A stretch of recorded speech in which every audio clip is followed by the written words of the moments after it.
2019 saya sudah mulai tanam durian sebenarnya. Tepatnya di akhir penghujung tahun. Waktu itu saya tanam 25 pohon, ada musangking, bawor, dan duri hitam kala itu. Tapi kesalahan saya tidak belajar dan saya pun baru, sehingga saya tidak paham mengenai cara perawatan durian dan yang terpenting jarak tanam. Nah, itu yang saya tidak paham, sehingga waktu itu saya tanam asal-asalan dan durian 25 pohon itu hanya tersisa 2 pohon sampai sekarang. Jadi begini ceritanya. Waktu itu saya memang ingin menanam durian, tapi durian kampung sebagai investasi jangka panjang nantinya. Sepengetahuan saya, durian yang kita tanam dari biji itu pada umur 10 atau 12 tahun sudah bisa berbuah ya, seperti di sinilah durian-durian kampung kita. Itu bayangan saya tanam pada umur 25, mungkin nanti di usia 40 atau usia 50 tahun durian tersebut mulai berbuah sehingga saya dapat uang untuk hari tua saya. Itu niat saya awalnya. Kemudian mungkin pernah juga kita lihat di serial Upin Ipin ya, ada namanya kontes durian. Di situ pertama kali saya mendengar kata-kata musangking dan duri hitam. Sehingga saya beranggapan durian musangking atau durian duri hitam itu hanyalah durian yang fiktif atau berasal dari serial Upin dan Ipin. Nah, itu awalnya. Kemudian di tahun 2020 muncul juga di beberapa postingan sosial media durian musangking kaki 3 atau durian duri hitam. Terus saya beranggapan, oh iya, duriannya Upin Ipin mulai viral, mulai mendunia ini. Ternyata durian musangking, durian duri hitam itu sudah ada berpuluh-puluh tahun yang lalu yang dikembangkan oleh pemerintahan Malaysia sehingga menjadi durian premium yang mana dapat mengangkat derajat para petani durian di Malaysia. Itu tuh yang menjadi daya tariknya. Jadi singkat ceritanya 2019 tadi ke 2020 saya punya teman. Kebetulan beliau juga mulai tanam durian. Tepatnya di lahan ini di 2020. Nah, beliau ini ngajak saya. Beliau ini namanya Uda Topan yang ngasih saya bibit 25 pohon tadi pada tahun 2019. Nah, di 2020 ini beliau ngajak saya, "Nop, tanamlah durian. Nah, ini bagus untuk investasi jangka panjang dan kalau betul cara perawatannya nanti satu pohon ya bisalah dapat uang 10 sampai 30 juta." Nah, itu menurut saya suatu hal yang baru. Saya menjadi ragu. Ya 2020 itu saya banyak belajar sih tepatnya. Sementara beliau masih tanam, saya belajar.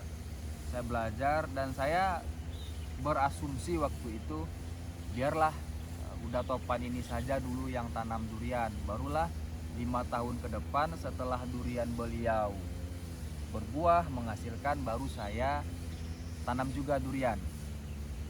Tapi setelah saya pikir-pikir, ini kan masalahnya waktu. Kalau kita balapan pakai sepeda atau pakai motor, bisalah kita kejar. Tapi kalau masalah waktu 1 tahun saja perbedaannya itu susah untuk kita kejar.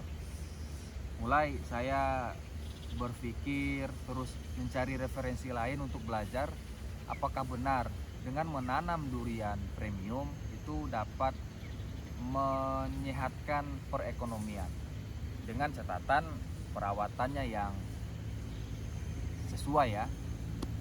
Akhirnya saya belajar, ketemulah sama orang yang sudah nanam durian ini di Payakumbuh, Sumatera Barat, namanya Uda Ikerismen. Beliau ini sudah menanam durian dan sudah berbuah. Nah, jadi 2020 itu saya pergi tuh ke Payakumbuh, ke tempat beliau. Saya tanyakan bagaimana pendapat Uda tentang durian ini. Ya singkatnya beliau bilang tanam. Ini investasi yang bagus dan apabila dirawat dengan standar operasional yang tepat, ini sesuai SOP, itu akan menghasilkan, kita akan dapat uang dan insya Allah akan sejahtera. Nah mulai dari situ saya belajar dan di tahun 2021 Maret 2021 barulah saya mulai menanam durian dengan ilmu yang saya dapat. Pertama itu saya perhatikan jarak tanam, kemudian saya perhatikan bibit, asli atau tidaknya bibit ini, dan saya juga kontrol pemupukan, penyemprotan fungisida, insektisida, dan tidak kalah penting saya juga menjaga kesehatan tanah atau sering juga disebut dengan pH tanah, tingkat keasaman pada tanah. Nah kita bicara dulu pH tanah. pH tanah ini sangat berpengaruh mengenai tumbuh dan kembangnya tanaman kita. Apabila pH tanah kita itu anjlok atau di bawah normalnya itu kan di angka 6,5 sampai 7,5. Kalau di bawah itu pertumbuhan tanaman yang tumbuh di tanah tersebut menjadi tidak bagus atau bisa dikatakan tanamannya akan kerdil. Itu saya jaga 3 bulan sekali saya lakukan pemberian kapur dolomit. Jadi kapurnya ini kita tabur sehingga tanahnya tadi itu menjadi tetap sehat dan normal. Untuk itu juga saya juga melakukan pemupukan. Ya, kita di umur 1 sampai 3 tahun saya berikan pupuk, ada NPK, ada KCL. Pokoknya pada saat masa pertumbuhan kita boleh berikan pupuk merek apa saja. Apakah itu pupuk yang sudah terpercaya ataupun pupuk subsidi. Nah, itu boleh. Menurut saya ya, itu boleh saya berikan. Barulah nanti pada umur 3 tahun ke atas. Nah, itu harus kita jaga pemupukannya.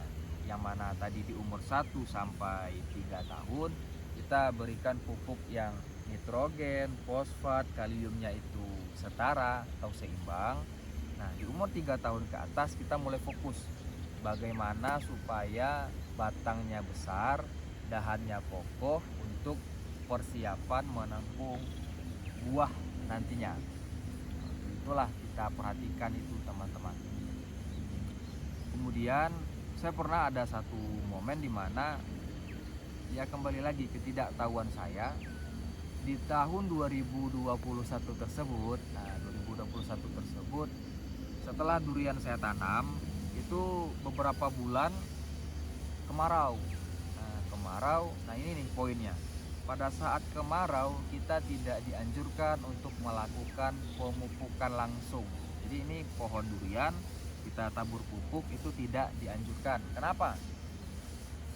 Setahu saya pada saat kita melakukan pemupukan di musim kemarau itu kan tanahnya kering sehingga nutrisi tadi tidak terurai secara maksimal. Akibatnya durian kita bisa overdosis atau bisa mati. Nah, itu yang saya lakukan waktu itu. Jadi setelah saya pelajari, nah seperti rumput-rumput ini. Jadi rumputnya kita biarkan tumbuh panjang, kemudian 1 bulan atau 2 bulan sekali barulah kita potong. Nah, sehingga nanti rumput ini bisa juga menjadi pupuk dan juga bisa menjadi mulsa hidup untuk tanaman durian kita supaya tanah tidak menjadi kering. Kemudian manfaat dari kita melakukan penyemprotan fungisida dan insektisida adalah untuk menjaga pertama itu daun supaya sehat, tidak diserang oleh penyakit seperti hawar daun atau kutu daun, kemudian supaya batang dahannya juga tidak terserang penyakit. Nah, ini harus ya kita jaga kesehatan tanaman, kesehatan daun, termasuk perakaran. Saya sering juga beberapa kali di kebun mengalami busuk akar. Nah, ini masih menjadi hal yang saya pelajari, penyebab atau akibat apa sebenarnya sehingga penyakit kanker batang atau akar ini itu dapat terjadi. Itu ada beberapa pohon, berapa ya? Ada 4 atau 5 pohon yang sudah ya sebesar inilah, sebesar ini. Itu tiba-tiba daunnya menguning, singkat cerita mati. Nah, itu masih saya pelajari. Jadi pesan saya sebagai para petani pemula juga, ayo kita giatkan lagi berkebun, menjadi petani. Petani itu bukanlah pekerjaan yang remeh. Petani itu adalah pekerjaan yang sangat mulia. Untuk itu kita kolaborasikan antara pertanian dengan perkembangan zaman, teknologi. Kita terus berkembang demi kehidupan yang lebih baik menurut saya. Saya percaya dengan durian ini nantinya dapat mensejahterakan ekonomi saya, keluarga saya, dan insya Allah orang-orang di sekitar saya. Satu pohon durian duri hitam ini, kita bicara soal pasar sekarang, itu per satu buahnya dihargai 250 sampai 300 ribu. Dengan berat rata-rata satu pohon itu menghasilkan 2 kilo duri hitam. Umur 4 tahun, umur 5 tahun durian ini sudah bisa kita buahkan. Kita izinkan saja berbuah 30 pohon, dikali 200 ribu saja sudah 600 ribu ya, 600 dikali 2 berarti sudah 1.200.000 ya. Ya 12 juta atau gimana ya, mungkin nanti satu pohon ini bisa menghasilkan 5 sampai 10 juta rupiah satu kali panen. Dan setahu saya durian bisa berbuah itu dalam 1 tahun bisa 2 atau 3 kali. Itu tidak terlepas dari perawatan, pemupukan, dan SOP yang kita lakukan secara tepat pada kebun durian kita. Tidak ada hasil yang instan, tidak ada hasil yang cepat, semuanya butuh proses. Saya berharap melalui video ini saya dapat mengajak dan menghimbau kepada kawan-kawan untuk terus menekuni sesuatu yang berpotensi yang dapat mensejahterakan kita, baik itu pertanian, peternakan, perkebunan, atau hal yang lainnya. Nah, terkhusus saya fokusnya di durian. Saya berharap melalui video ini dapat menyebarluaskan informasi sehingga menarik minat bagi orang banyak untuk berkebun durian. 2 pohon saja satu kepala keluarga itu saya rasa dapat membantu mereka untuk memberikan tambahan nafkah kepada keluarga, dan insya Allah bahkan bisa membantu biaya sekolah anak-anak mereka sampai ke jenjang perkuliahan S1, S2 ataupun S3.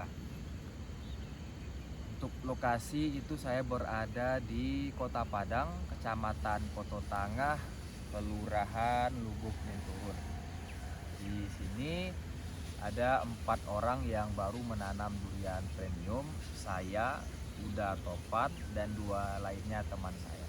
Semoga di tahun 2025 ini durian yang kita tanam semenjak 4 tahun atau 5 tahun belakang itu bisa menghasilkan buah dan nantinya dapat mengangkat perekonomian serta pendapatan masyarakat sekitar.